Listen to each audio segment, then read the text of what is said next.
A toddler found a German shepherd trapped in mud. What happened next? Left everyone in tears. What you're about to listen isn't just a story. It's a life-changing moment that shows how the purest hearts can find each other in the darkest times. If you think you've seen emotional rescues before, this one will leave you completely speechless. Like, share, and leave a comment telling us where you're watching from. You'll want your friends to experience this incredible journey too.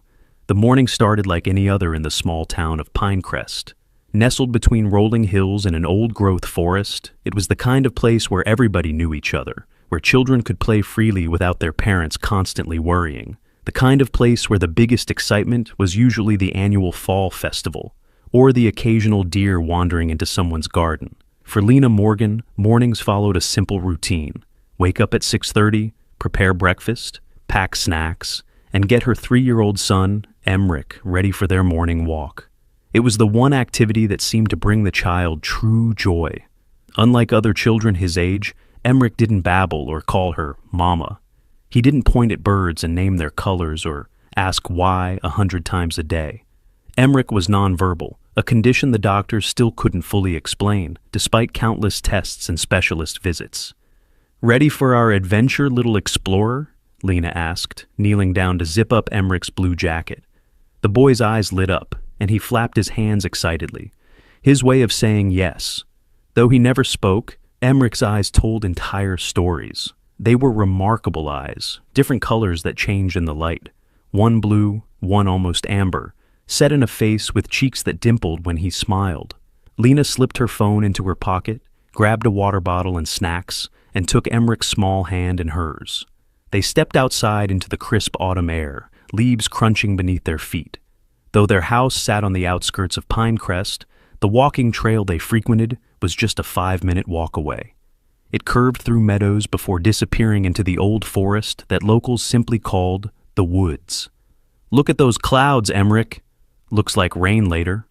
Lena pointed at the sky, where gray clouds were gathering in the distance. "We'll just do a short walk today." Emric nodded, squeezing her hand as they made their way to the trail. The recent rainfall had left the paths muddy in some areas, but it was nothing they weren't used to. Lena had dressed them both in waterproof boots for exactly this reason.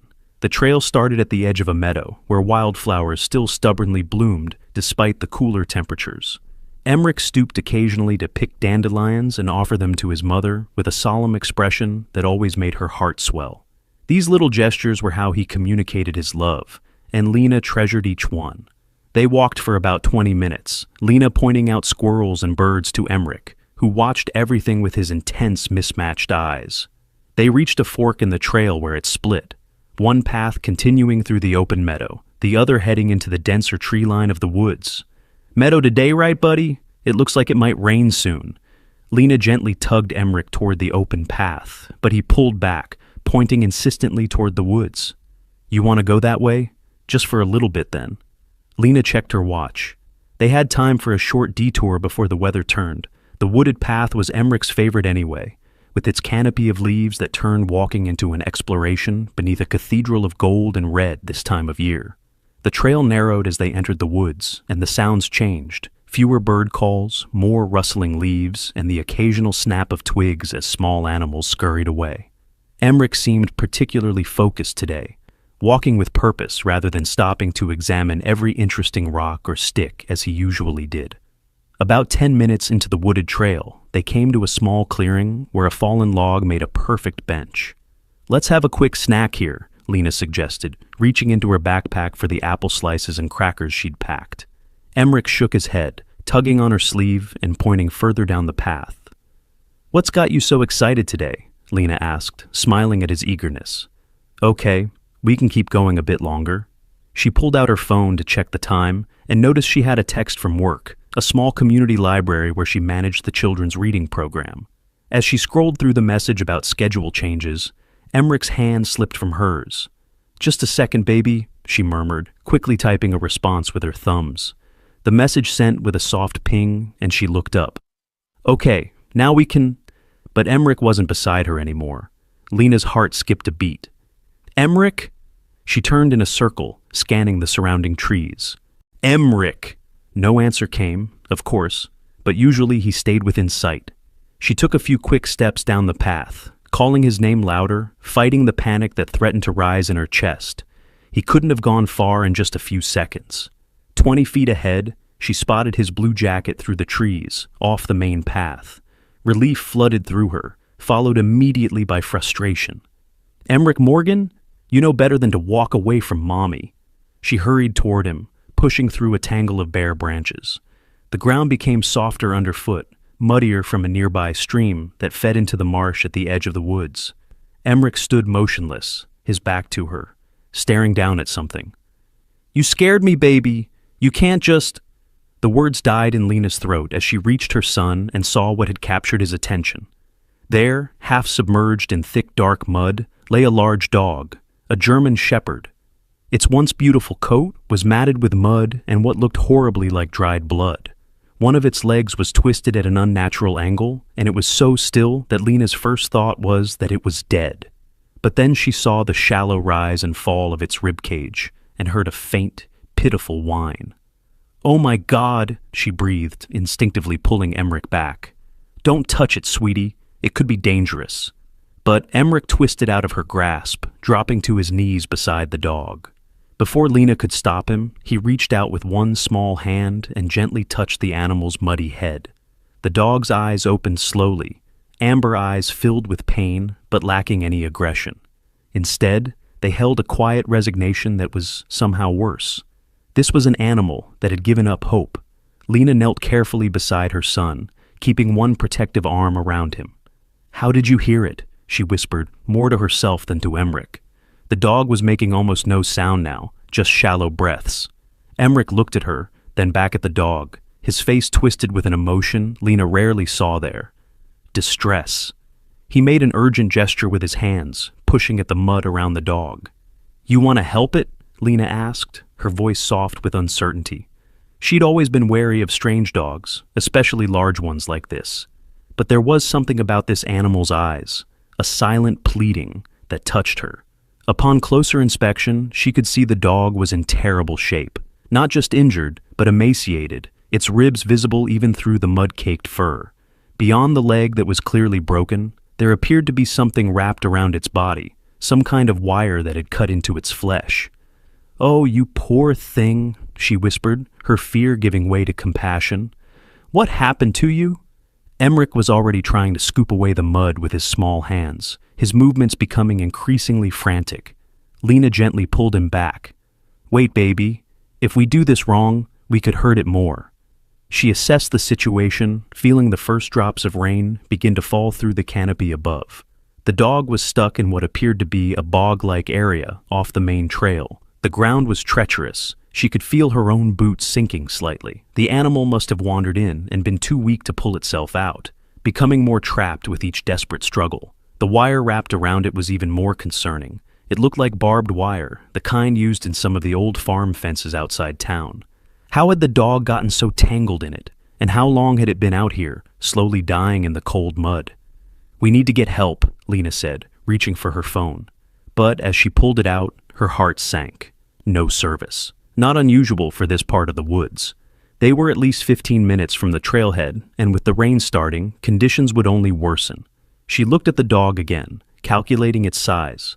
It was large, probably 80 pounds when healthy, though it looked closer to 60 now in its starved state.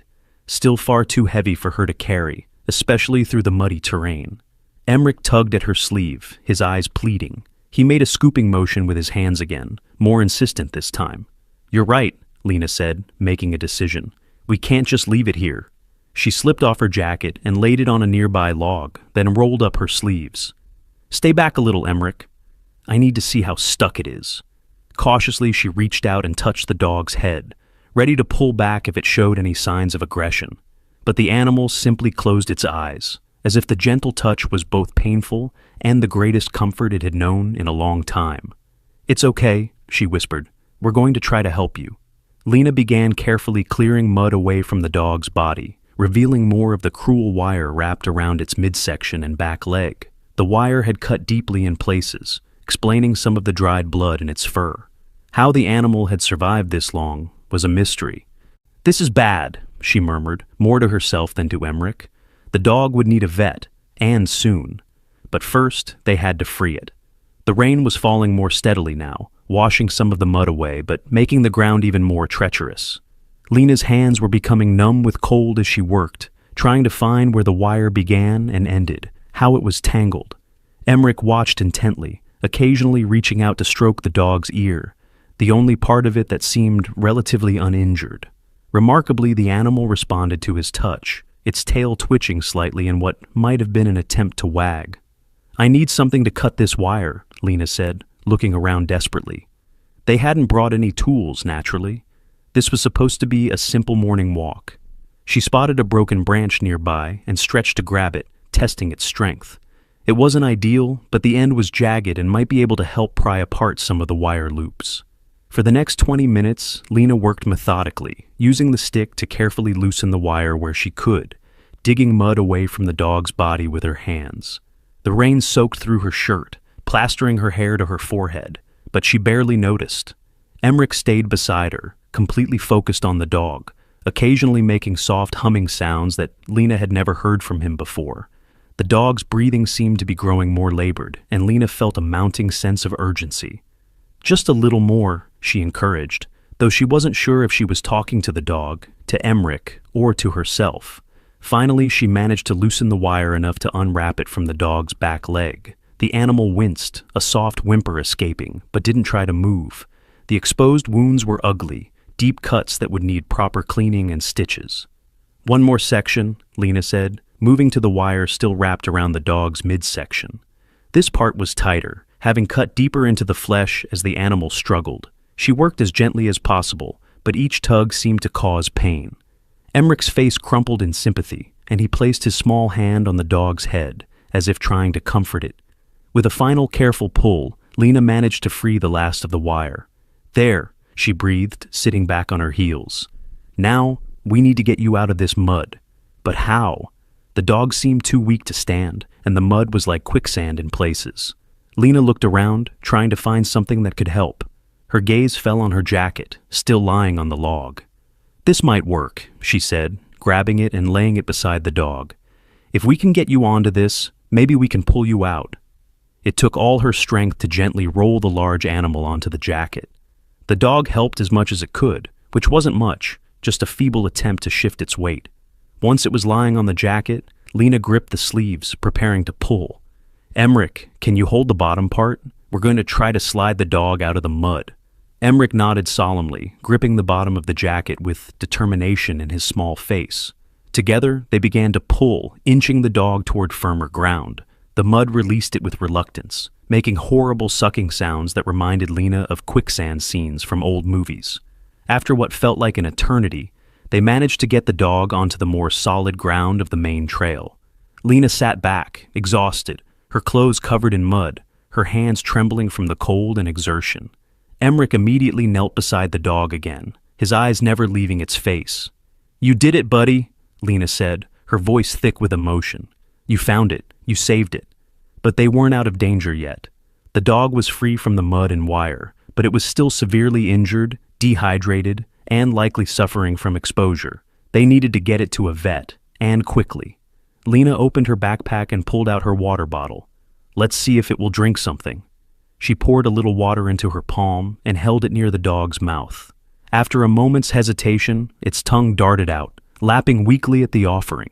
Encouraged, Lena continued, letting it drink small amounts from her hand. "Good dog," she murmured. "That's it." The rain was coming down harder now, and the temperature seemed to be dropping. Lena glanced at the darkening sky visible through the tree canopy.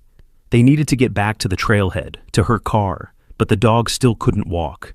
An idea struck her. She emptied her backpack, leaving only the essentials, her keys, phone, and a small first aid kit. Then she opened it wide and looked at the dog. "This is going to be tricky," she told Emmerich, "but I think we can use my backpack as a sling, at least to help support some of the dog's weight." It took some maneuvering, but she managed to work the backpack under the dog's hindquarters where it seemed weakest. Using the straps as handles, she might be able to help lift some of its weight while encouraging it to use its front legs. "Okay, moment of truth," Lena said, positioning herself behind the dog. "Emmerich, stand in front of it, just a few steps ahead. See if it will try to follow you." Emmerich moved into position, his eyes locked with the dog's. He made a soft clicking sound with his tongue, something Lena had never heard him do before, and held out his hand. To Lena's amazement, the dog responded. It lifted its head, then tried to get its front paws under itself. She quickly supported its back end with the makeshift sling, taking as much weight as she could. "That's it! Good dog! Try to walk, just a little." With tremendous effort, the dog managed to stand, wobbling dangerously but staying upright with Lena's support. Its broken leg hung useless, but the other three seemed to function, though barely. Slowly, painfully, they began to make their way back down the trail. Emmerich walked backward in front of the dog, continuing to make that strange clicking sound that seemed to encourage it. Lena supported its hindquarters, feeling every tremble that ran through its emaciated frame. The journey that had taken them less than 30 minutes on the way in now stretched into an hour of slow, agonizing progress. The rain soaked them completely, and the temperature continued to drop. Lena's arms burned from the strain, and sweat mixed with rainwater on her face despite the cold. But the dog kept going. Every few minutes it would stumble, nearly collapsing, but then it would lock eyes with Emmerich and somehow find the strength to continue. Lena had never seen anything like it, this connection between her silent son and the wounded animal. It was as if they understood each other on a level that transcended words. Finally, mercifully, they reached the trailhead. Lena's old station wagon sat where they'd left it, now the only vehicle in the small gravel parking area. The final challenge was getting the dog into the car. "Just a little further," Lena encouraged, her voice hoarse with exhaustion. "You can do it." With a Herculean effort, she managed to help the dog into the back of the station wagon, where she quickly spread an old blanket she kept for picnics. The animal collapsed immediately, its breathing ragged, but its eyes still focused on Emmerich, who climbed in beside it without hesitation. "Careful, baby," Lena warned, but her son was already settling beside the dog, his small hand resting gently on its mud-caked head. The look of fierce protectiveness on his face both surprised and moved her. Lena closed the back and hurried to the driver's seat, turning the heat on full blast. Her hands shook as she pulled out her phone, now with signal, and searched for the nearest veterinary clinic. There was only one in Pinecrest, on the other side of town. She set the GPS and pulled onto the road, driving as fast as she dared on the wet pavement. In the rearview mirror, she could see Emmerich in the back, still stroking the dog's head, his lips moving as if he was talking to it, something she had never seen him do before. The sight brought tears to her eyes, which she quickly blinked away. She needed to focus on driving now. Everything else, the questions, the implications, the overwhelming emotion of what had just happened, would have to wait. The dog's eyes were starting to close, its breathing becoming more shallow. Lena pressed harder on the accelerator, whispering a silent prayer that they wouldn't be too late, that the extraordinary connection she had witnessed between her silent child and this broken animal would have a chance to grow into something more, because in that moment, watching Emmerich with the dog, Lena had glimpsed something she had almost stopped hoping for, a path to her son's world, a bridge across the silence that had separated them since his birth, and she wasn't ready to lose that. Not now. Not when they had fought so hard to save this one precious life. Through the rain-streaked windshield, the lights of Pinecrest appeared in the distance. Lena tightened her grip on the steering wheel and drove faster, chasing hope through the storm. The veterinary clinic sat on the edge of town, a small building with a faded blue awning and a simple sign that read, Pinecrest Animal Hospital. Lena pulled into the nearly empty parking lot, the tires of her station wagon splashing through puddles. Her heart hammered against her ribs as she threw the car into park and rushed to open the back. "Hello? Anyone here? We need help," she called out as she struggled to open the clinic door while supporting the dog's weight. Emmerich walked alongside them, his small hand never leaving the dog's matted fur. The reception area was empty except for a startled-looking young woman behind the front desk. She jumped to her feet at the sight of them, a mud-covered woman, a silent child, and a half-dead German shepherd barely standing between them. "Oh my goodness, what happened?" The receptionist rushed around the desk, already reaching for her phone. "Doctor, Cyrus, emergency." "Found him in the woods," Lena managed, her voice cracking with exhaustion. "He's been trapped for days, I think. Barbed wire, mud. He needs help right away." A door at the back of the reception area burst open, and an older man with steel-gray hair and thick-rimmed glasses emerged. Dr. Cyrus had been Pinecrest's only veterinarian for over 30 years, known for his gruff manner but skilled hands. "Bring him back immediately," he instructed, his voice calm but urgent. He helped Lena guide the dog into an examination room, where they carefully lifted it onto a metal table. "You and your boy wait outside," Dr. Cyrus said firmly, already pulling on latex gloves. "Marcy will get you some towels." "Will he make it?" Lena asked, her voice small. The vet's expression was unreadable. "I'll do what I can." Reluctantly, Lena took Emmerich's hand and led him back to the waiting room. The receptionist, Marcy, brought them towels and offered hot chocolate from a small break room in the back. Lena accepted gratefully, helping Emmerich dry off before wrapping a towel around her own shoulders. The minutes crawled by. Emmerich sat unnaturally still, his eyes fixed on the examination room door. Every few minutes, they could hear the vet's voice or the sound of equipment being moved, but nothing to indicate whether the dog was surviving the treatment. Lena checked her phone. Almost 2 hours had passed since they'd found the dog. It felt like days. She tried to distract Emmerich with games on her phone, but he pushed it away, his attention never wavering from the door. Finally, after what seemed like an eternity, Dr. Cyrus emerged. His scrubs were spattered with what looked horribly like blood, and his face was drawn with fatigue. Lena stood immediately, her heart in her throat. "He's alive," the vet said, and Lena released a breath she hadn't realized she was holding. But barely. Severely dehydrated, malnourished, hypothermic. The leg is broken in 2 places, multiple lacerations from the wire, some infected. He's lost a lot of blood. "But he'll recover?" Lena asked. Dr. Cyrus's expression softened slightly. "Too soon to tell. The next 24 hours will be critical. I've set up intravenous fluids, antibiotics, and pain management. If he makes it through the night..." He trailed off, his professional detachment slipping for just a moment. Emmerich tugged at the vet's scrubs, his face twisted with concern. The doctor looked down at him, then back at Lena. "Your son seems very attached." "He found him," Lena explained. "I've never seen him connect with anyone or anything like this before." She hesitated. "Emmerich is nonverbal. He doesn't speak, hardly shows emotion most of the time. But with this dog..." Understanding dawned in the vet's eyes. He knelt down to Emmerich's level. "You want to see him again, don't you?" Emmerich nodded vigorously. "Just for a minute," Dr. Cyrus conceded. "He's sedated, but stable for now." He led them back to a recovery area where the dog lay on a padded table, wrapped in warming blankets.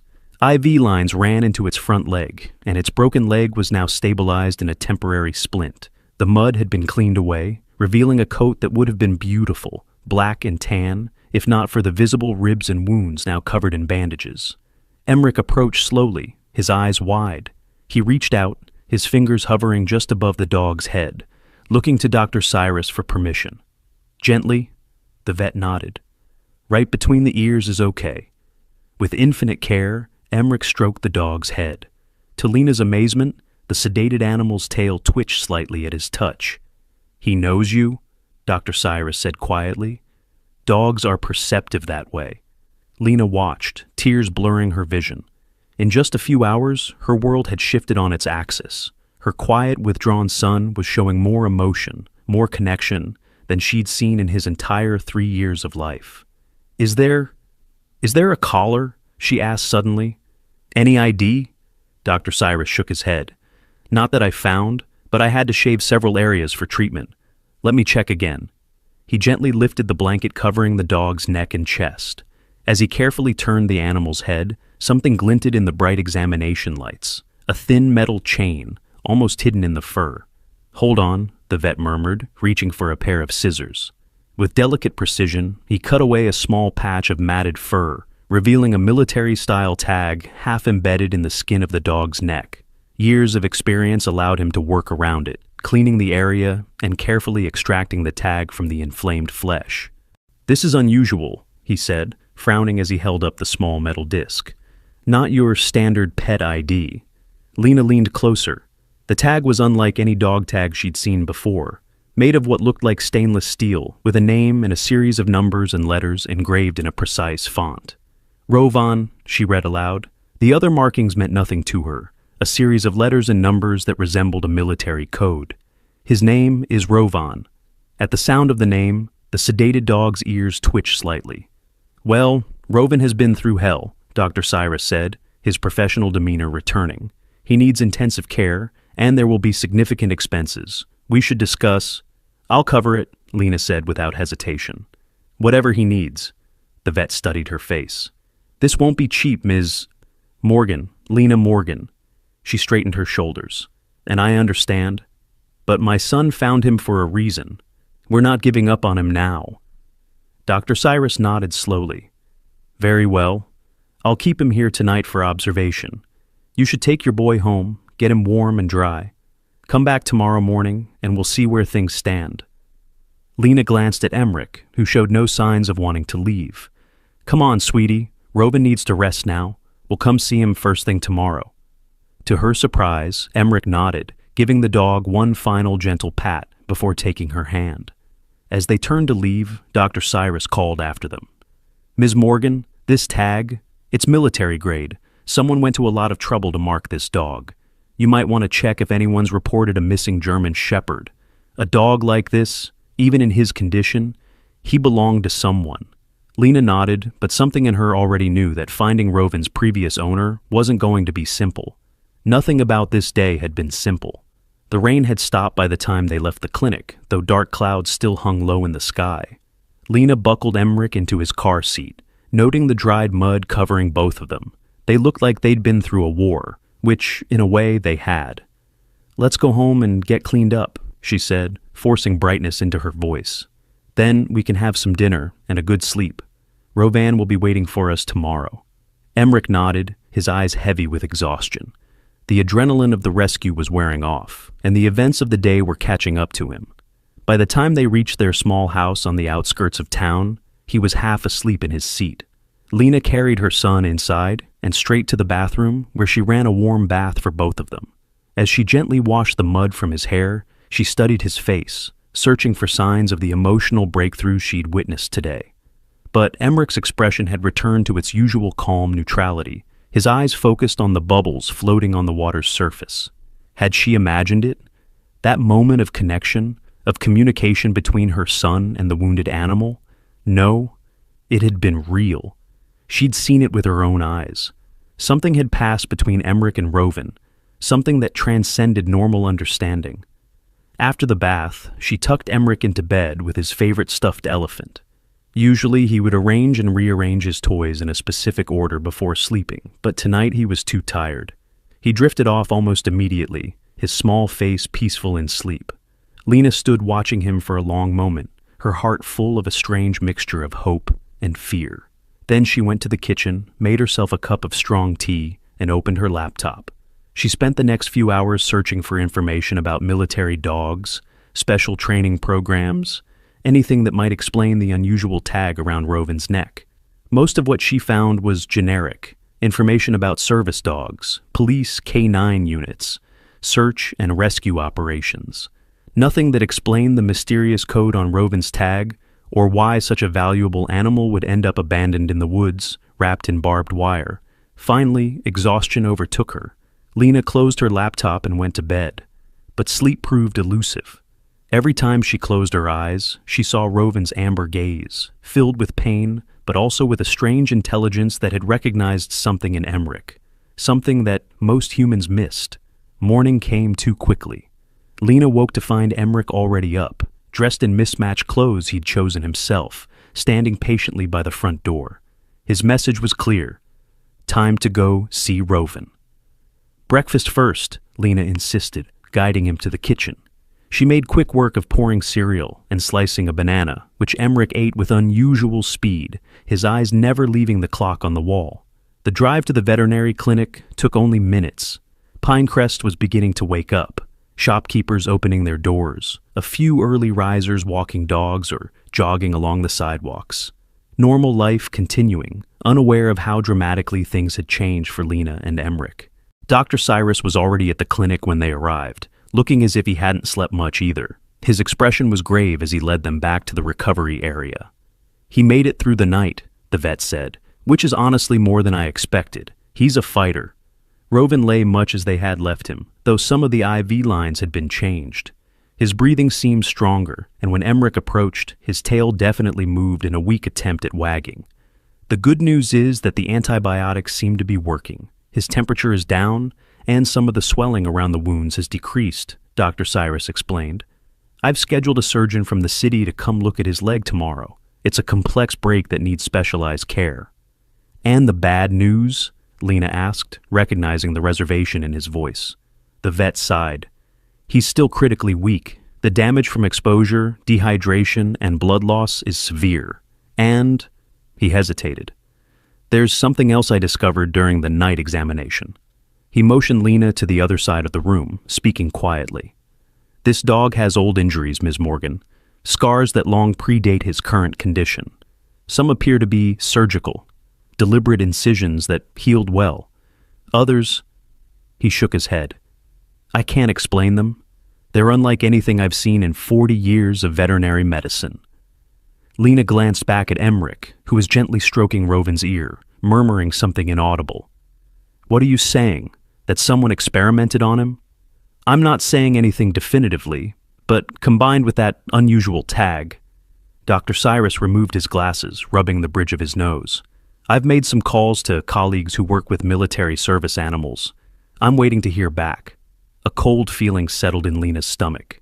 You think he escaped from somewhere? Some kind of facility? It would explain why no one's reported him missing, and why he was in that remote area of the woods. The vet replaced his glasses. Of course, I could be overreacting. Perhaps he simply belonged to someone with connections to the military who abandoned him or lost him. Lena wasn't convinced, and neither, it seemed, was Dr. Cyrus. There was something intentional about the way Rovin had been left to die, wrapped in barbed wire, hidden in the mud far from the main trail. If Emmerich hadn't heard his faint whimpering. What happens now? She asked. We continue treatment, monitor his progress. The next 48 hours are still critical. Dr. Cyrus glanced at his watch. I need to prepare for morning appointments, but you're welcome to stay with him a while longer. After the vet left, Lena pulled a chair next to the recovery table and sat down, watching her son with the wounded animal. Emmerich had positioned himself so his face was level with Rovin's, their eyes locked in what seemed like silent communication. He likes you, Lena said softly. You're good for him. Emmerich nodded without looking away from the dog. Then, to Lena's astonishment, he did something he'd never done before. He opened his mouth and made a deliberate sound. Not a word, not yet, but a soft vocalization that sounded almost like row. Lena's hand flew to her mouth, tears springing to her eyes. In 3 years, despite all the therapy, all the encouragement, Emmerich had never attempted speech, not once. And now, here he was, trying to say Rovin's name. The dog's response was immediate. Despite his weakness, he lifted his head slightly, his amber eyes intensifying with something that looked like recognition. Emmerich made the sound again, more confident this time. Rovin's tail thumped weakly against the padded table. It was a breakthrough so profound that Lena could barely process it. All this time, all the specialists who had suggested Emmerich might never speak, all her own private fears that she would never hear her son's voice. And now, this moment, catalyzed by a half-dead dog they'd found in the mud. They stayed with Rovin for another hour, Lena watching in wonder as Emmerich continued to make soft sounds at the dog, who responded each time with subtle movements, an ear twitch, a tail wag, once even an attempt to lick the boy's hand. It was as if some channel of communication had opened between them, bypassing the need for conventional language. Finally, Lena checked her watch. She needed to stop by the library to explain her absence yesterday and arrange for coverage of her shifts while she dealt with this situation. Time to go, sweetie. We'll come back this afternoon. To her surprise, Emmerich nodded without protest, giving Rovin one final gentle pat before taking her hand. As they turned to leave, Lena noticed the dog watching them go, his eyes suddenly alert despite his weakened state. There was something in that gaze, an intelligence, an awareness, that sent a shiver down her spine. Outside, the morning had turned bright and clear, the storm of yesterday leaving behind a washed clean world that seemed to match the sense of new beginnings stirring in Lena's heart. She helped Emmerich into the car, her mind racing with possibilities. If this connection with Rovan could bring Emmerich out of his shell, help him find his voice, it was worth any cost, any risk. She would move heaven and earth to nurture this fragile bond, to protect both the wounded animal and the path to her son's world that had so unexpectedly opened up. As she started the car, Lena didn't notice the dark SUV parked across the street, or the man inside it watching the clinic door through expensive binoculars. She didn't see him pick up a phone and make a call, his voice low and urgent as he reported what he'd seen. She didn't know that the simple act of mercy that had led them to rescue a dying dog was about to draw them into something far more dangerous than she could imagine. All she knew was that for the first time in years, she felt hope, bright and sharp as the morning sunlight breaking through the clouds. And for now, that was enough. The library was quiet when Lena arrived, just a few elderly patrons browsing the morning newspapers and a couple of mothers with young children gathered for the weekly Toddler reading circle. Normally, Lena would be the one sitting cross-legged on the colorful rug, reading picture books with exaggerated expressions, trying to coax smiles from the children, especially Emmerich, who usually sat slightly apart, watching but never participating.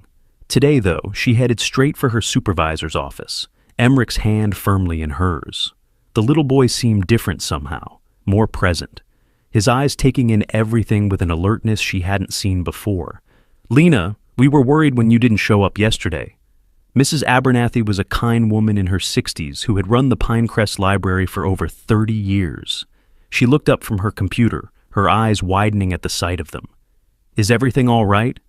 Lena explained the situation as briefly as possible, finding the injured dog, the emergency trip to the vet, the unexpected connection between Emmerich and the animal. She left out the mysterious tag and doctor, Cyrus's suspicions. Those details felt private somehow, not ready to be shared. "So I was hoping to take a few personal days," she finished, "just until we know if the dog will pull through."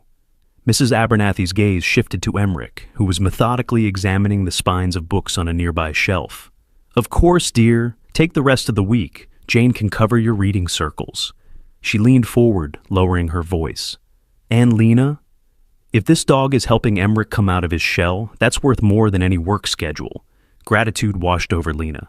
"Thank you. I think it might be a breakthrough. He tried to say the dog's name this morning." Mrs. Abernathy's eyes widened. "Lena, that's wonderful. It was wonderful and terrifying." Years of carefully managed expectations had trained Lena not to hope too much, not to see progress where there was only coincidence. But this felt different. This felt real. After leaving the library, Lena drove to the local pet supply store. When Rovan recovered enough to leave the clinic, they would need supplies. She selected a plush dog bed, food and water bowls, a soft brush for his coat once it healed, and several types of premium dog food, unsure what would be best for a recovering animal. As she pushed the cart through the aisles, Emmerich trailing alongside her, she found herself making plans, imagining a future with Rovan as part of their small family. It was premature, possibly foolish, but the image felt right. Emmerich and his dog growing together, healing each other. At the checkout, the teenage cashier smiled at their purchases. "New dog? What kind?" "A German Shepherd," Lena answered. We're fostering him." The word felt safer than adoption, a hedge against the possibility that Rovan might not survive, or that his mysterious owners might appear to claim him. But even as she said it, Lena knew in her heart that if Rovan lived, he was already theirs. The universe had arranged this meeting too perfectly for it to be temporary. They returned to the veterinary clinic after lunch. The waiting room was busier now, filled with people and their pets. An elderly man with a cat carrier, a young couple with a limping golden retriever, a woman holding a small terrier that couldn't stop sneezing. The receptionist Marcy smiled when she saw them. "Doctor," Cyrus said to send you back when you arrived. "Go on through." Emmerich practically pulled Lena down the hallway to the recovery room. Inside, they found Doctor, Cyrus checking Rovan's fourth line. The dog looked marginally better, still critically ill, but his eyes were more alert, and he visibly perked up when Emmerich entered the room. "His vitals are stronger," Dr. Cyrus said without preamble. "Blood work shows the antibiotics are working. He's not out of danger, but—" The vet allowed himself a small smile. "He's doing better than I expected."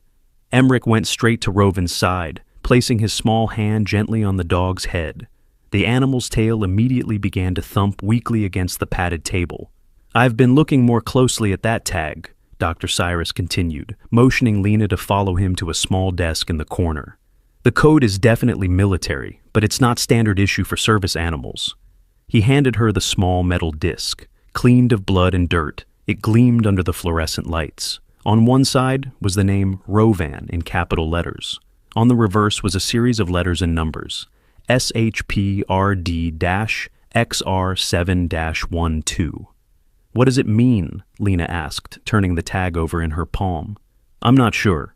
SHPRD could stand for Shepherd, obviously. The rest," he shrugged, "could be a unit designation, could be something else entirely. Have your military contacts had any insights?" Dr. Cyrus's expression darkened slightly.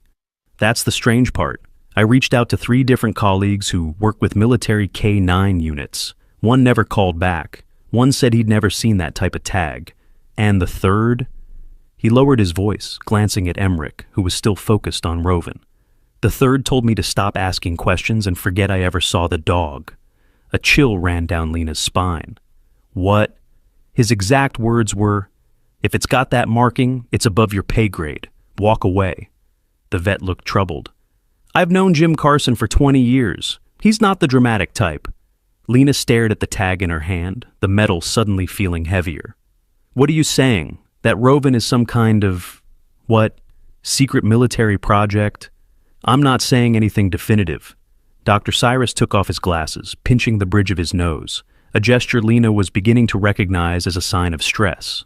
"But those old wounds I mentioned, some look like surgical explorations of the nervous system, and there's evidence of cranial surgery, small drill holes in the skull that have long since healed." "Brain surgery? On a dog?" Lena whispered, horrified. "Like I said, I've never seen anything like it, not in standard veterinary practice." He replaced his glasses. "The specialist is coming tomorrow to look at his leg. Dr. Winters is discreet, and she owes me a favor. I won't mention the tag or my suspicions. Just let her focus on the orthopedic issues." Lena nodded slowly, her mind racing. What had they stumbled into? Was it dangerous? Should she be worried about Emmerich's attachment to a dog that had clearly been part of something unusual, possibly unethical? She looked over at her son, who was now sitting cross-legged on the floor beside Rovan's table, his small face animated in a way she'd rarely seen as he made soft sounds to the dog. Whatever Rovan had been through, whatever experiments or training he'd endured, he was gentle with Emmerich, responsive to his attempts at communication. "What should we do?" she asked Dr. Cyrus. The vet considered for a moment. "For now, we focus on getting him healthy. The orthopedic surgery, infection control, nutrition, those are our priorities. As for the rest," he sighed. "I'm not sure, but I'd be careful who you tell about finding him or about that tag." The warning sent another chill through Lena. She slipped the tag into her pocket, nodding her understanding. "How much longer will he need to stay here?" "At least a week, assuming the surgery goes well tomorrow. After that, he'll need careful home care for several months." Dr. Cyrus studied her face. "Are you prepared for that kind of commitment?" Lena glanced at Emmerich again. "Yes, whatever it takes." They stayed with Rovan for another hour, Lena watching in wonder as Emmerich continued his one-sided vocalizations with the dog. Each sound, each attempt at speech, felt like a miracle.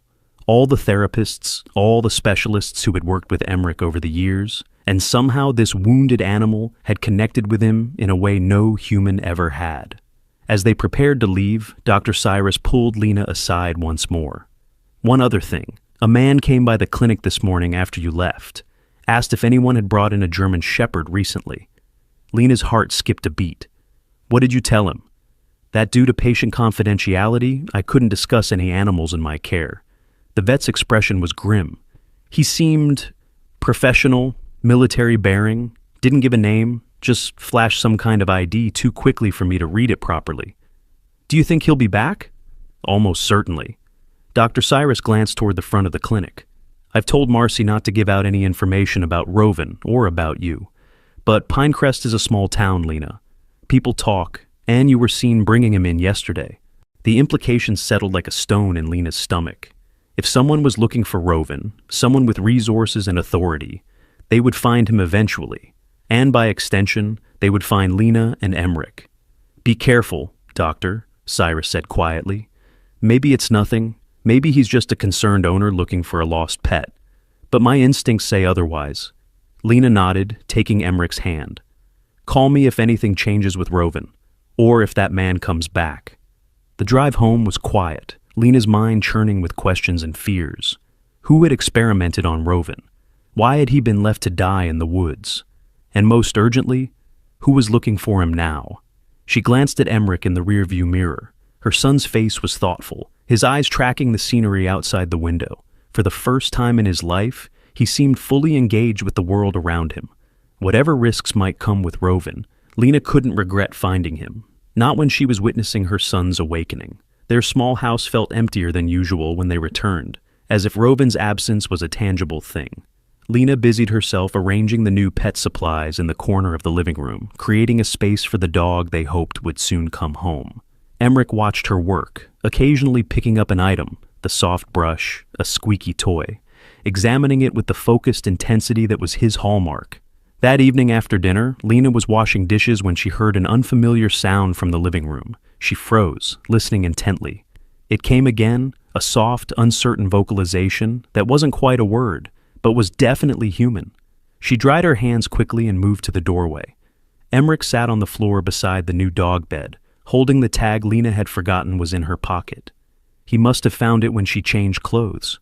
He was turning it over in his small hands, and as she watched, he opened his mouth and made the sound again. Rovan. It wasn't perfect pronunciation, more like Robien, but it was unmistakably an attempt at the dog's name. Lena's eyes filled with tears as she knelt beside her son. "That's right, sweetie. Roven." Emmerich looked up at her, and something passed between them, a moment of shared understanding that transcended their usual silent communication. He held out the tag to her, his eyes serious. "Robien," he said again, more confidently this time. Lena took the tag, her hands trembling slightly. "Yes, it's Roven's. He'll be coming home to us soon, I hope." Emmerich nodded solemnly, then pointed to the reverse side of the tag with the mysterious code. He looked at Lena questioningly. "I don't know what that means, baby. It's a special code that belonged to Rovan before we found him." Her son considered this, his face thoughtful. Then he pointed to the dog bed, then to himself, then made a circle with his arms that seemed to encompass the house. The message was clear. Roven belongs here now. With us. "Yes," Lena agreed, pulling him into a hug. "With us." That night, after Emmerich was asleep, Lena sat at her laptop again, this time searching more specifically for information about military animal research. Most of what she found was either benign, service dogs for veterans, detection dogs for explosives, or so heavily redacted and declassified documents as to be useless. She was about to give up when a small news item from 3 years ago caught her attention. It was a brief report about a fire at a research facility in northern Colorado, about 200 miles from Pinecrest. The facility was described as a government contractor working on advanced training protocols for service animals, and the fire had reportedly caused significant damage, but no casualties. What caught Lena's attention wasn't the fire itself, but a quote from a local who had witnessed the aftermath. There were men in suits everywhere, looking more worried about what got out than what burned down. What got out? Could Roven have been part of whatever research was happening at that facility? Could he have escaped during the fire, somehow surviving in the wild for 3 years before ending up tangled in barbed wire in the woods outside Pinecrest? It seemed far-fetched, but then again, everything about this situation was unusual. The tag, the surgical scars, the man asking questions at the clinic, none of it added up to a normal lost pet scenario. Lena closed her laptop, rubbing her tired eyes. Tomorrow the specialist would examine Roven's leg. Tomorrow they might know more about his chances for recovery. Everything else, the mysteries, the warnings, the potential dangers, would have to wait. She checked the locks on the doors and windows, a precaution she rarely took in peaceful Pinecrest, before looking in on Emmerich one more time. Her son slept soundly, his favorite stuffed elephant clutched to his chest. On the nightstand beside him lay Roven's tag, positioned carefully where he could see it first thing in the morning. The sight brought tears to Lena's eyes. In just 2 days, This wounded animal had transformed their lives, bringing out a side of Emmerich she'd feared might never emerge. Whatever came next, she silently vowed to protect both her son and the dog that had somehow reached him when nothing and no one else could. Morning came with a sense of anticipation. Emmerich was again awake before Lena, dressed and ready, Rovin's tag clutched in his small hand. They ate breakfast quickly and headed to the clinic, arriving just as Dr. Cyrus was unlocking the front door. "You're early," he greeted them, his expression tired but not grim. "He had a good night, his temperature is normal, and he's taking water on his own now." Relief washed over Lena. "That's wonderful news. Dr. Winters should be here in about an hour to examine his leg. You're welcome to wait with him until then." Emmerich practically ran to the recovery room, where Rovin lay much as they had left him the previous day. But there was a visible difference in the dog's demeanor. He lifted his head when they entered, his amber eyes tracking Emmerich as the boy approached. His tail wagged weakly, but definitely. "Hey there, boy," Lena said softly, reaching out to stroke his head. "You're looking better." Emmerich positioned himself beside the table, eye level with Rovin. To Lena's continuing amazement, he opened his mouth and said, clearly this time, "Rovan." The dog's reaction was immediate and unmistakable. His ears perked forward, his eyes intensified, and he made a small whining sound that seemed like a response. "He knows his name," Dr. Cyrus observed from the doorway. "That's a good sign. Cognitive function appears intact despite his injuries." For the next hour they sat with Rovin, Lena watching in wonder as Emmerich continued his attempts at communication. Sometimes he would make sounds that weren't quite words, and sometimes he would use the simple gestures that had always been his primary form of expression. Always, Rovin seemed to understand, responding with ear movements, tail wags, or soft vocalizations of his own. Dr. Winters arrived precisely on time, a tall, no-nonsense woman with short gray hair and the confident air of someone used to being the expert in the room. She greeted Lena briefly before turning her full professional attention to Rovin. "Compound fracture, significant tissue damage," she murmured as she examined the splinted leg. "How long was he trapped?" "Unknown," Dr. Cyrus replied.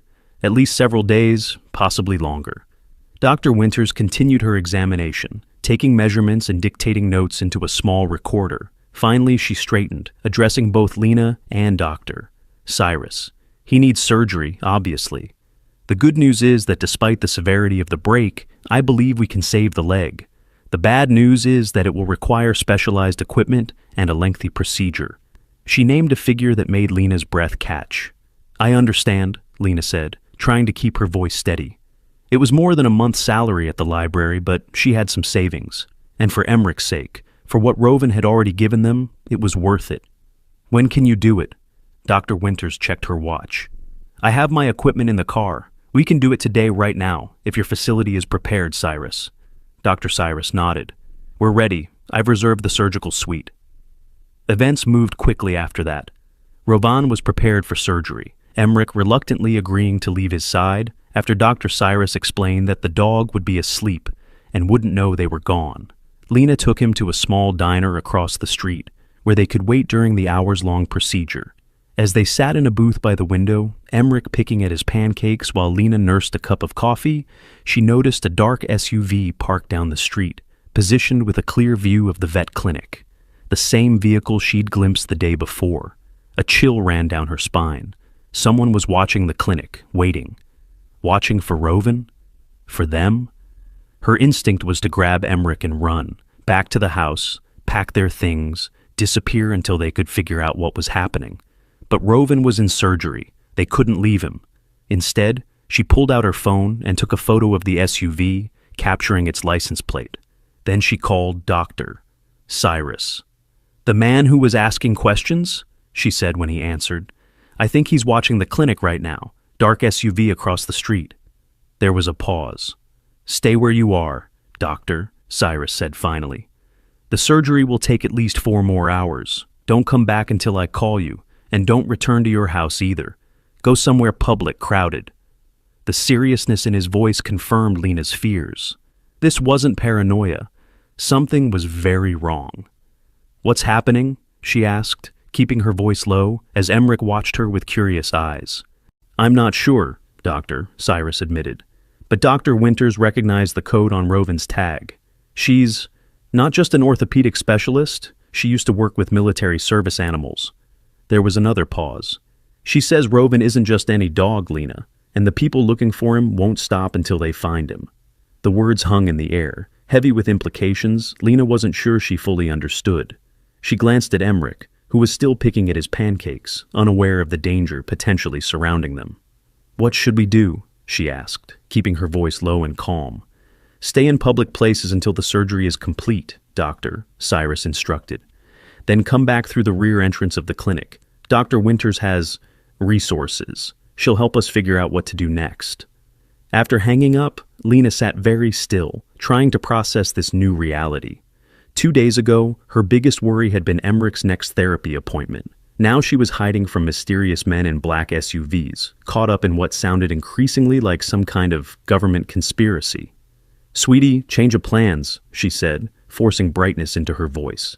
"Rovan's going to be in surgery for a while longer. How about we go to the library and read some books?" The library was safe, public, familiar, with multiple exits and Mrs. Abernathy, who would help them if needed.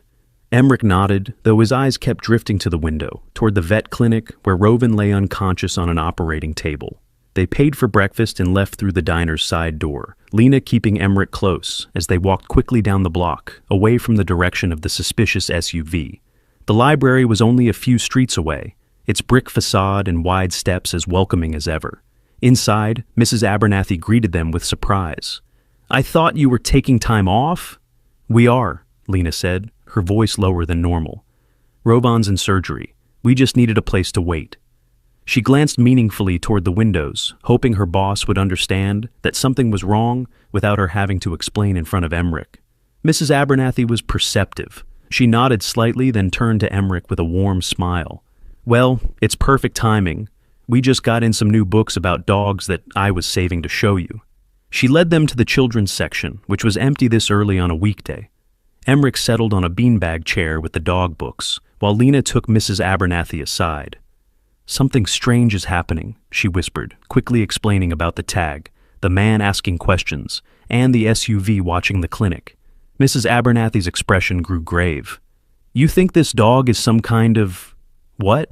Government experiment?" "I don't know what to think," Lena admitted, "but Dr. Cyrus seems concerned enough that he told us not to go home."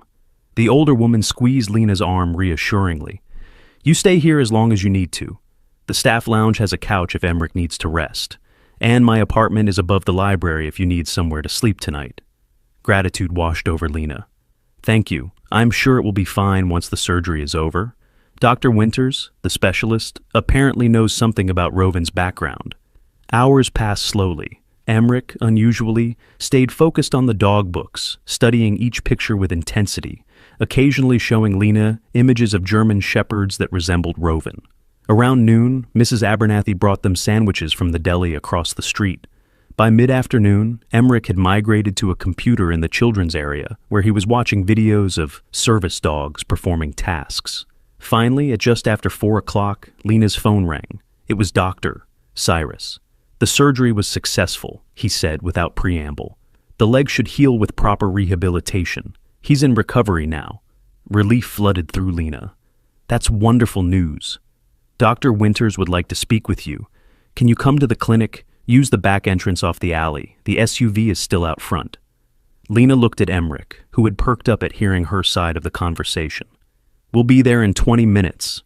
They left the library through a staff exit that led to a small parking lot behind the building. Lena kept Emmerich close, scanning their surroundings constantly as they took a circuitous route to the veterinary clinic, avoiding main streets. The back entrance was a nondescript metal door marked "Deliveries Only." Lena knocked, and moments later, Dr. Cyrus opened it, quickly ushering them inside. "This way," he said, leading them through a storage area stacked with boxes of medical supplies. "Rovan's in a different recovery room now, more private." They entered a small room at the end of a hallway. Inside, Rovan lay on a padded table, his broken leg now properly set and wrapped in a professional cast. His coat had been further cleaned, revealing more of the beautiful black and tan coloring beneath the remaining dirt. An IV drip still ran into his front leg, but his breathing seemed stronger, more regular. Beside him stood Doctor, Winters, her face serious as she studied a tablet displaying what looked like medical scans. Emmerich immediately went to Rovin's side, placing his small hand gently on the dog's head. Even sedated, Rovin responded, his ears twitching slightly at the boy's touch. "He should make a full recovery," Dr. Winters said, setting down her tablet. "The break was complex but clean. With proper rehabilitation, he'll regain most, if not all, function in that leg." "Thank you," Lena said sincerely, "for the surgery and for whatever else you can tell us about him." Dr. Winters' expression was unreadable. "Cyrus tells me you found him in the woods, tangled in barbed wire." Lena nodded, recounting the discovery in as much detail as she could. The remote location, Rovan's condition, the way Emmerich had somehow heard his faint whimpering, despite how far off the trail they'd been. Dr. Winters listened intently, occasionally glancing at Emmerich, who was still focused entirely on Rovin. When Lena finished, the specialist was silent for a long moment. "What I'm about to tell you is sensitive," she finally said. "I left that work years ago, but I still have contacts. What I know is incomplete, but it might help explain why that dog was left to die, and why someone is looking for him now." She picked up Rovin's tag from a small tray of instruments. "This code identifies him as part of a special research program.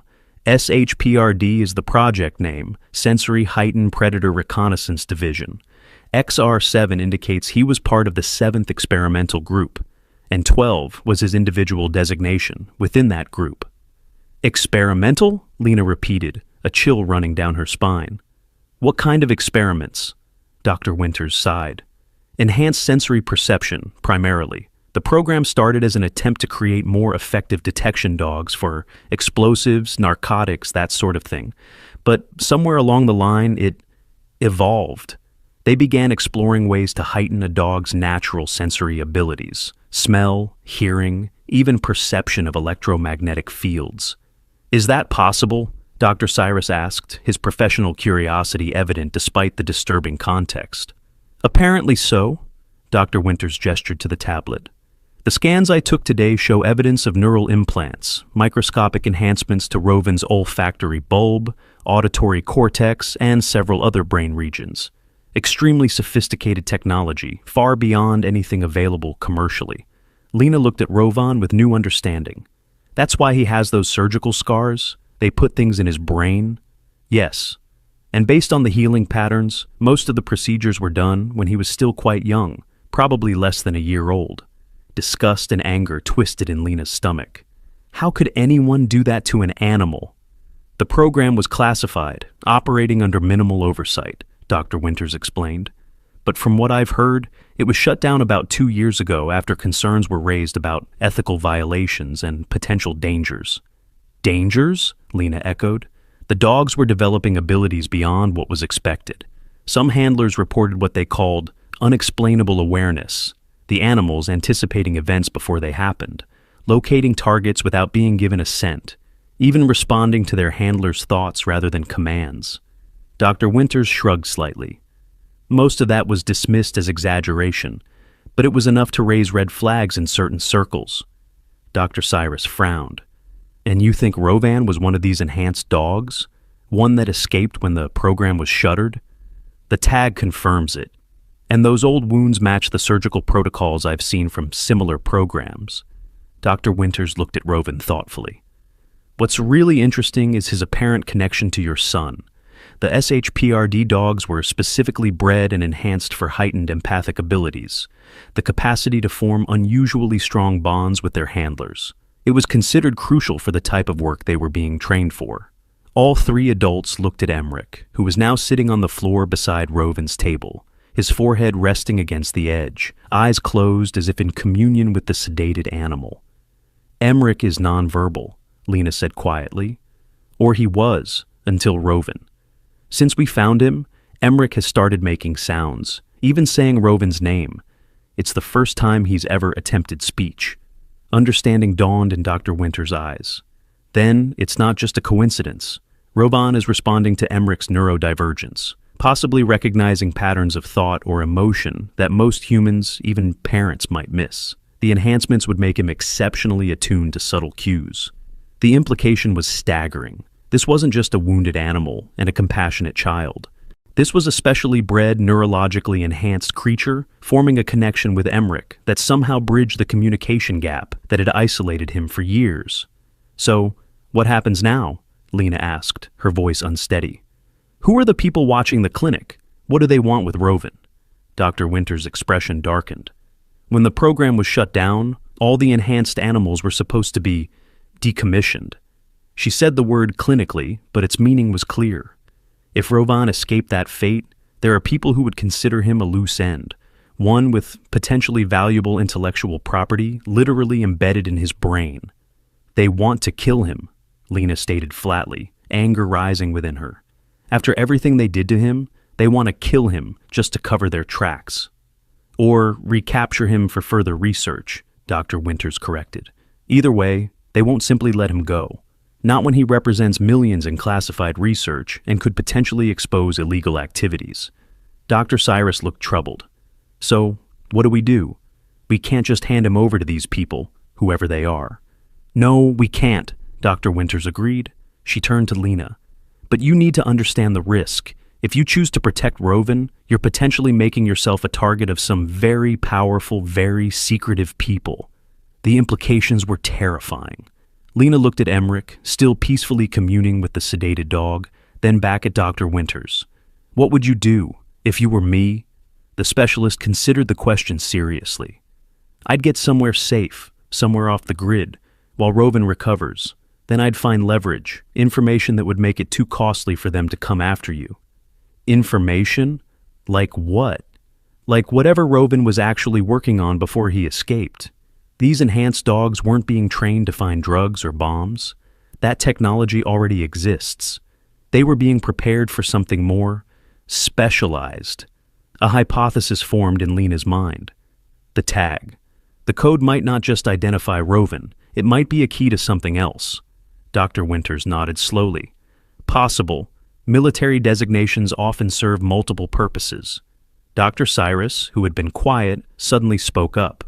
"The man who came asking questions, he'll be back, and next time, he might not take no for an answer." As if summoned by his words, there was a sharp knock at the front door of the clinic. Through the small window in the recovery room, they could see the main entrance where a tall man in a dark suit stood waiting. Behind him, the black SUV was now parked directly in front of the building. "Back room now," Dr. Cyrus said urgently, helping Dr. Winters disconnect Roven's fourth. "I'll stall him." They moved quickly, Lena lifting Emmerich while Dr. Winters carefully gathered Roven in her arms, mindful of his newly repaired leg. They retreated to a small storage room off the back hallway, closing the door just as they heard Dr. Cyrus greeting the visitor at the front. The storage room was cramped and dimly lit, lined with shelves of medical supplies. They settled Roven on a pile of clean blankets, the dog still groggy from anesthesia, but beginning to stir. Emmerich immediately knelt beside him, his small hand resting protectively on Roven's neck. Through the thin walls, they could hear muffled voices, Dr. Cyrus's measured tones, and a deeper, more insistent male voice. The conversation seemed tense, but not hostile. Yet. "We need to get you and Roven somewhere safe," Dr. Winters whispered to Lena. "My car is parked behind the building. Once Dr. Cyrus gets rid of this man, we can move Roven." "Where would we go?" Lena asked, trying to keep panic from her voice. "I have a cabin about 2 hours from here, very isolated, off the main roads. We can take Roven there to recover while we figure out our next move." The voices in the front of the clinic grew louder, more heated. Then there was silence, followed by the sound of footsteps moving through the building. "He's searching the place," Dr. Winters breathed, her body tensing. "Get ready to move if needed." Lena gathered Emmerich closer, her heart racing. The footsteps approached their hallway, then paused. A door opened nearby, another examination room, then closed. In that moment, something changed in Rovan. Though still weak from surgery, his eyes snapped fully open, ears erect, body suddenly alert. A low growl rumbled in his chest as he fixed his gaze on the storage room door. Emmerich placed his hand on Roven's head, making a soft shushing sound. Remarkably, the dog quieted, though his eyes remained locked on the door, every muscle tense. The footsteps continued down the hall, stopping just outside their hiding place. The doorknob turned slowly. Time seemed to freeze. Lena held her breath, pulling Emmerich tight against her. Dr. Winters moved silently to position herself between the door and Roven. The door opened a crack, revealing a sliver of a man's face, cold eyes scanning the dimly lit room. His gaze passed over the shelves, then froze as he spotted them huddled in the corner. For one terrible moment, nobody moved. Then several things happened at once. The man threw the door fully open, reaching inside his jacket. Dr. Cyrus appeared behind him, shouting something Lena couldn't make out through the roaring in her ears. And Roven, despite his injuries, despite the anesthesia still in his system, somehow lunged forward with a ferocity that seemed impossible, placing himself between the stranger and Emmerich. The snarling that erupted from Roven's throat wasn't just aggressive, it was primal, terrifying, a sound that seemed to vibrate the very air in the small room. The man stumbled back, his hands still inside his jacket, but his eyes wide with what looked like genuine fear. And then, cutting through the chaos like a lightning bolt, came a sound Lena had never heard before. "No!" The word, clear, loud, unmistakable, came from Emmerich. Her silent son had spoken his first full word, and the power of it seemed to shock everyone in the room into stillness. The man in the doorway recovered first, his face hardening as he pulled what Lena now saw was a syringe from his jacket. "Stand aside," he ordered Dr. Winters. "That animal is government property." "That animal is under my care," Dr. Cyrus said firmly, stepping into the room. "And I don't recognize your authority to take him." "You don't want to interfere with this, doctor," the man said coldly. "This is a matter of national security." "This is a matter of a wounded animal and a child who needs him," Lena found herself saying, surprised by the steadiness in her voice. "Whatever Rovan was before, he's part of our family now." The man's expression shifted to something calculating. "Mrs. Morgan, isn't it? Librarian, single mother to a special needs child?" The casual knowledge of her personal details sent ice through Lena's veins. "You have no idea what you're involved in. That dog is dangerous, physically, and in other ways you can't begin to understand." "The only danger I see is you," Dr. Winters said calmly. "A man threatening a mother and child over a wounded animal.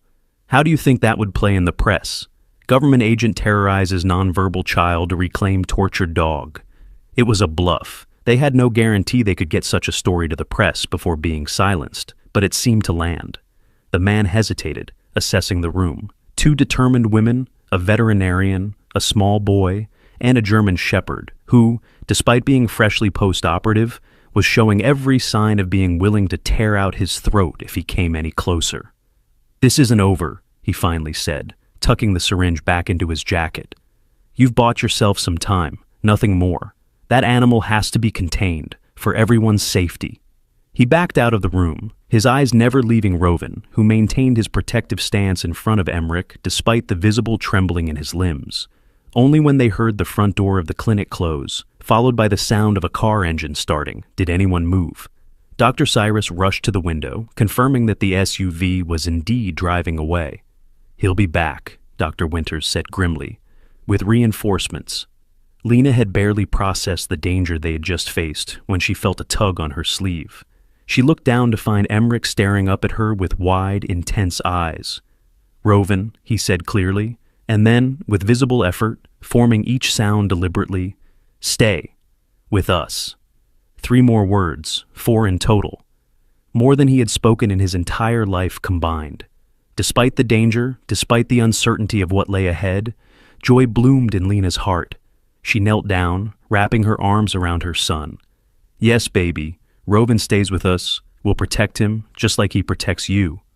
Over Emmerich's shoulder, she met Dr. Winters' gaze. "What do we do now?" "Now," the specialist said, already moving to help the exhausted Roven back onto his makeshift bed. "We get you all to my cabin, and then we figure out what's on that tag that makes these people so desperate to find him." Dr. Cyrus nodded grimly. "I'll get my truck. We can move Roven more easily in that than try to lift him into a car."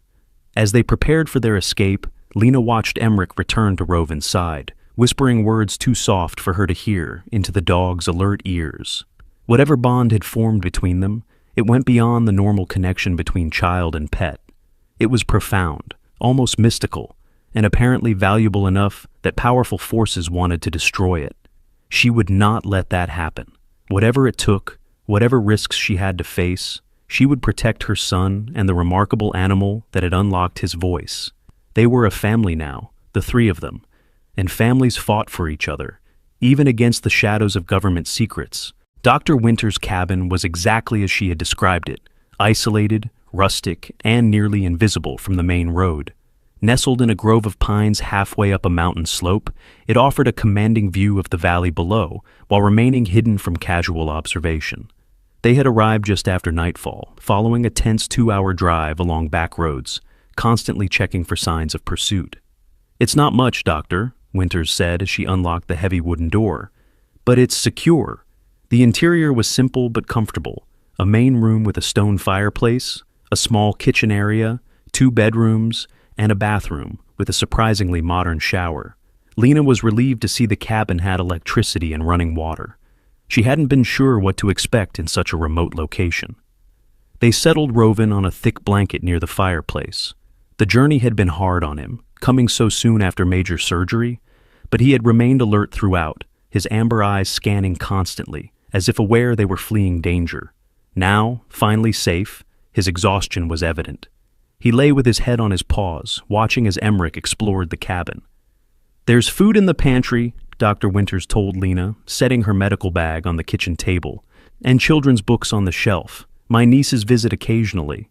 "Thank you," Lena said, the words feeling inadequate for everything the specialist had risked to help them. "For all of this." Dr. Winters shrugged slightly.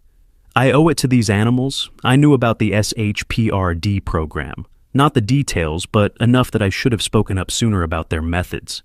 Her expression hardened. "What they did to dogs like Rovan, it was unethical, cruel. I'm just trying to make amends." Dr. Cyrus, who had followed them in his truck with additional medical supplies, was examining Rovan's surgical site. "The incision looks good, no signs of infection, but he needs rest, proper nutrition, and careful rehabilitation if that leg is going to heal correctly." "How long?" Lena asked, kneeling beside the exhausted animal. 4 to 6 weeks before he can put significant weight on it. Total recovery could take months." The vet looked troubled. "Which presents a problem. You can't stay hidden here indefinitely." The reality of their situation settled heavily on Lena's shoulders. They had escaped immediate danger, but they hadn't solved the fundamental problem. Powerful people wanted Rovan back or eliminated, and they knew exactly who Lena and Emmerich were. "We need leverage," Dr. Winters said, echoing her earlier advice. "Something that makes it more costly for them to pursue you than to let you go."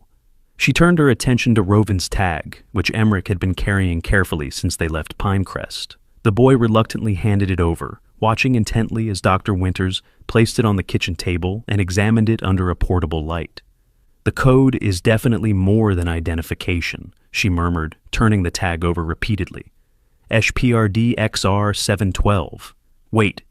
She brought the tag closer to the light, squinting at a nearly invisible seam along the edge. "This is composite, not solid metal." With nimble fingers, she worked at the edge until something clicked.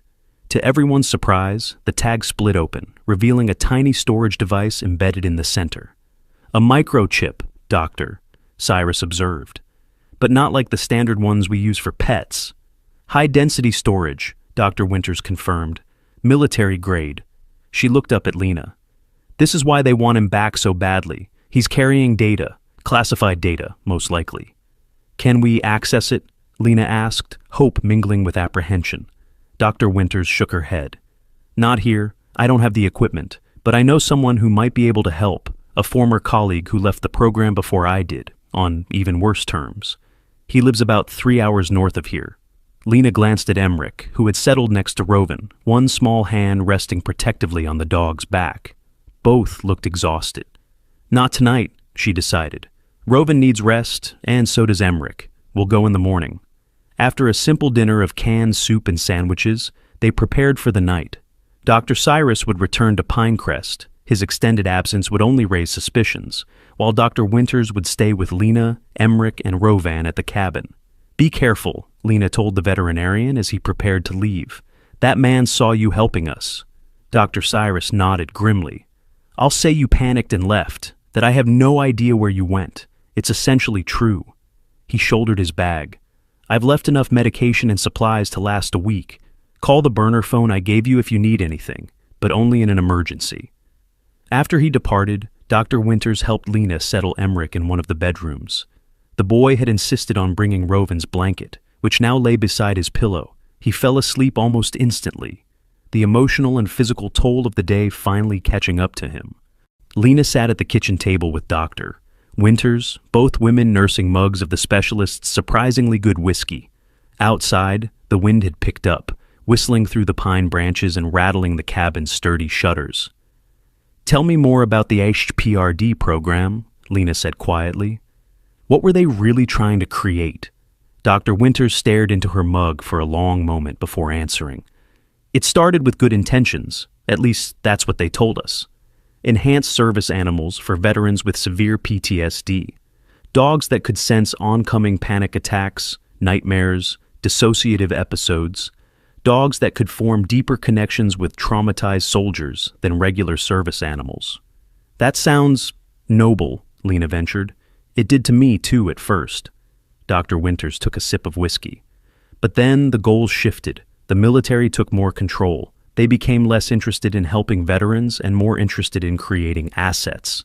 Dogs with enhanced perception that could detect explosives no other animal could find. Dogs that could be remotely controlled through neural implants. Dogs that could gather intelligence without a handler present." "That's horrible," Lena whispered, glancing at Rovin, who lay sleeping near the dying fire. "Yes, and worse, some of the dogs started showing unexpected abilities. Heightened empathy was one thing. That was by design. But some, like Rovin, developed what the researchers called extrasensory communication. They could anticipate their handlers' commands before they were given. Some handlers swore the dogs could share images telepathically." "You're saying Rovin can read minds?" Lena asked incredulously. Dr. Winters shrugged. "I'm saying the researchers believed some of the dogs could. Enough that they started a specialized unit, XR7, Rovan's group, focused on developing those capabilities further." She finished her whiskey in one swallow. "That's when I left. It crossed too many ethical lines, even for someone who had already compromised more than they should have." Lena was silent, processing this information. It sounded like science fiction, and yet, hadn't she witnessed something extraordinary between Emmerich and Rovin? A communication that transcended normal understanding?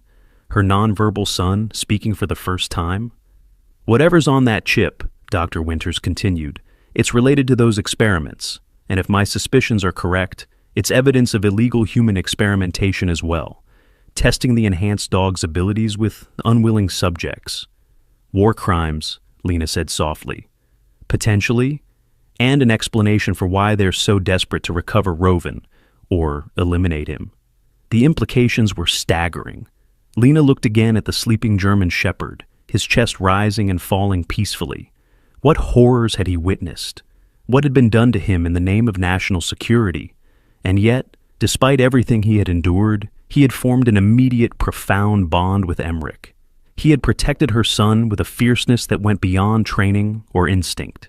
There was something special about Rovin, something that transcended whatever cruel enhancements had been forced upon him. "Get some rest, Doctor," Winters advised, standing up. "Tomorrow will be challenging. My contact isn't exactly trusting of strangers." Morning came too soon, gray light filtering through the cabin's small windows. Lena awoke to find Emmerich already up, sitting on the floor beside Rovin, who appeared more alert than the previous day. The dog's amber eyes followed her as she moved around the cabin, preparing a simple breakfast from the supplies in the pantry. "How's our patient?" Dr. Winters asked, emerging from the second bedroom. "Better, I think," Lena replied. "He took some water when Emmerich offered it." The specialist nodded approvingly as she examined Rovin's surgical site. "Good healing already. These dogs were engineered for rapid recovery. Still, the journey today will be difficult for him." They ate quickly, packed the few supplies they had, and carefully loaded Rovan into the back of Dr. Winters' SUV. The dogs seemed to understand the need for caution, remaining quiet and cooperative despite what must have been considerable pain. The drive north took them deeper into the mountains, along increasingly narrow and unkempt roads. Lena's anxiety grew with each passing mile, her eyes constantly checking the rearview mirror for signs of pursuit. Emmerich sat beside her in the back seat, one hand always touching Rovan, as if the physical connection was necessary for both of them.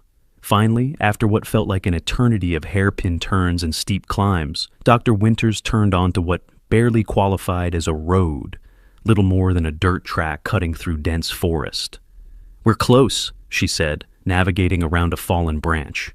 "Remember, let me do the talking at first. Marcus is paranoid, with good reason." The track ended at a clearing where a rustic cabin stood, similar to Dr. Winters's but more weathered, with solar panels on the roof and what looks like a sophisticated satellite dish disguised as ordinary equipment. A tall, thin man with a gray beard waited on the porch, a shotgun held casually but unmistakably ready in his hands. "That's far enough, Catherine," he called as they approached. "Who are your friends?" Dr. Winters stopped the SUV and stepped out, hands visible. "They need your help, Marcus. It's about SHPRD." The man's posture stiffened visibly. For a tense moment, Lena thought he might order them to leave, or worse. Then his gaze fell on Rovan in the back of the vehicle, and something in his expression changed. "Bring him inside," he said gruffly, lowering the shotgun. Quickly. Between the three adults, they managed to carry Rovan into the cabin, settling him on a rug before a wood stove. The interior was surprisingly high-tech. Computer equipment lined one wall, with multiple screens displaying what looked like security camera feeds from around the property. Marcus knelt beside Rovan, examining him with gentle hands that belied his gruff demeanor. "XR7, he murmured, noticing the shave patch where the tag had been embedded. "I worked with this cohort." "This is Rovan, Doctor," Winters said. "Designation SHPRD XR712. Recognition flashed in Marcus's eyes. 12? He survived? He looked up at Dr. Winters sharply. How is that possible? All of XR7 was scheduled for termination when the program shut down. "He escaped somehow," Lena interjected. "We found him in the woods, tangled in barbed wire, half dead." Marcus's attention shifted to her, then to Emmerich, who had positioned himself protectively beside Rovan. "And who are you?" Dr. Winters made the introductions, explaining how Lena and Emmerich had rescued Rovan and the subsequent pursuit by what appeared to be government agents. As she spoke, Marcus's expression darkened. "They want the data," he concluded when she finished, "and they'll do anything to get it." "Data?" Lena asked. In answer, Marcus held out his hand. Dr. Winters gave him the microchip from Rovan's tag. He examined it briefly, then moved to his computer setup, inserting the chip into a specialized reader. "This will take time to decrypt," he warned, typing rapidly. SHPRD used military-grade encryption for all their files. "But you can do it?" Lena pressed. A grim smile crossed Marcus's face. "I helped design their security protocols. I know the back doors." While they waited for the decryption, Lena attended to Emmerich and Rovan. The boys seemed unconcerned by their strange surroundings, focused entirely on the dog, who watched everything with alert, intelligent eyes.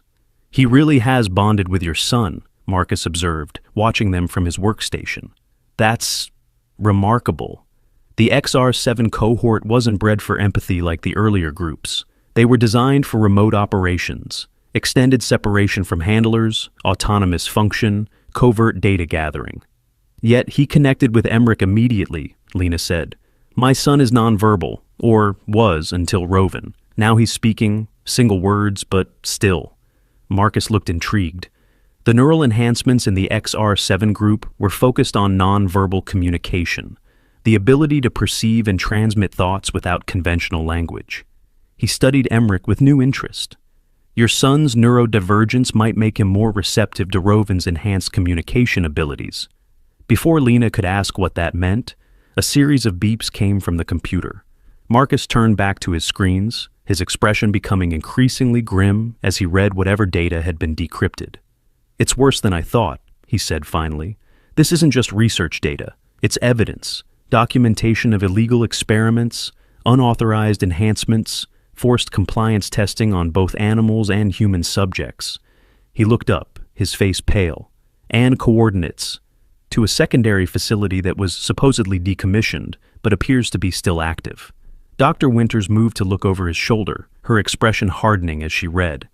"These are war crimes, Marcus. Human rights violations. Yes. He pointed to a specific section of text. And proof that the program didn't end 2 years ago as officially claimed. It just went deeper underground, with fewer oversight protocols. Lena tried to process the implications. So, this chip contains evidence that could expose the entire program? Proof of illegal activities that could implicate high-ranking officials? Exactly, Marcus confirmed. Whoever embedded this data in Rovan's tag was trying to get it out, to expose what was really happening. They used him as a courier, knowing his enhanced abilities would help him evade capture. And he almost made it, Dr. Winters added softly, until he got trapped in those woods. A new thought struck Lena with terrible clarity. These coordinates, the active facility, is that where they took the other dogs from Rovan's group? The ones that were supposed to be terminated? Marcus nodded grimly. According to this data, yes, at least some of them. They're continuing the experiments, pushing the enhancements further, using the dogs for operations that would never be sanctioned officially. The horror of it settled over the room like a physical weight. Rovan wasn't just a runaway experiment. He was a messenger, carrying evidence that could bring down an entire black program operating outside the bounds of law or ethics. So, what do? Lena asked, the enormity of their situation overwhelming her. We can't fight the government. Not the government, Marcus corrected, a rogue element within it, which means the actual government might be very interested in what's on this chip. He tapped a few more keys. I'm making copies, encrypting them with different methods. Insurance. That still doesn't protect Lena and Emmerich, Dr. Winters pointed out. Or Rovan. As long as they know the dog is alive and the data is out there, they'll keep hunting. Marcus was silent for a moment, then stood up decisively. There's only one option. We have to go public. Not with the media. They'd be shut down too quickly. With oversight committees, inspectors general, specific senators known for their integrity. Won't that put us in more danger? Lena asked, instinctively moving closer to Emmerich and Rovan. Short term, yes, Marcus admitted. But it's the only way to create enough visibility that they can't simply make you disappear. Once multiple government entities are aware of these violations, the people behind SHPRD will be more focused on covering their own tracks than silencing witnesses. It wasn't an ideal solution, but it was the only one that offered any hope of a normal life afterward. Lena looked at Emmerich, still sitting with Rovan, the two of them communicating in their own silent language. She had already risked everything to save this extraordinary dog. Could she risk more to secure their future? Do it, she decided. Send the evidence, all of it. Marcus nodded approvingly and turned back to his computers. For the next several hours, he worked steadily, occasionally consulting with Dr. Winters about specific details in the files.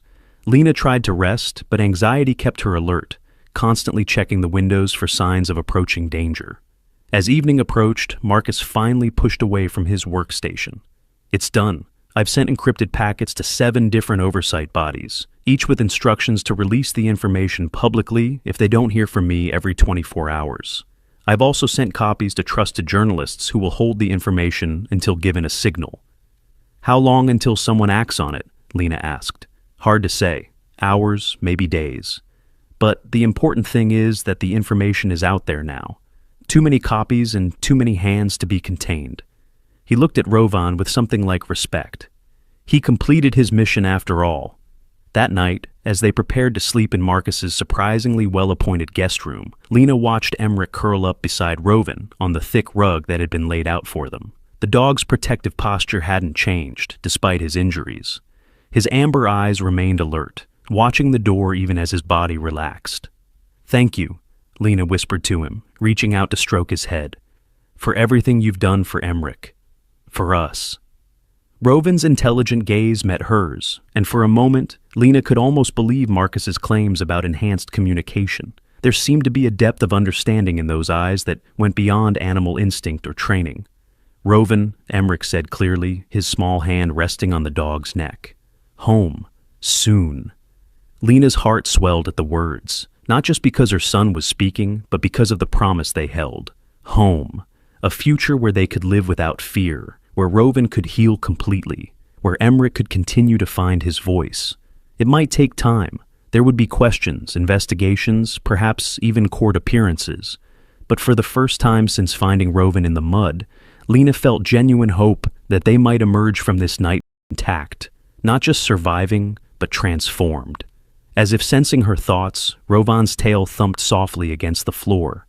Beside him, Emmerich smiled, a full, genuine smile that Lena had seen too rarely in his young life. Yes, they would go home, together, and whatever challenges lay ahead, they would face them as a family, a boy, his mother, and the extraordinary dog that had changed their lives forever.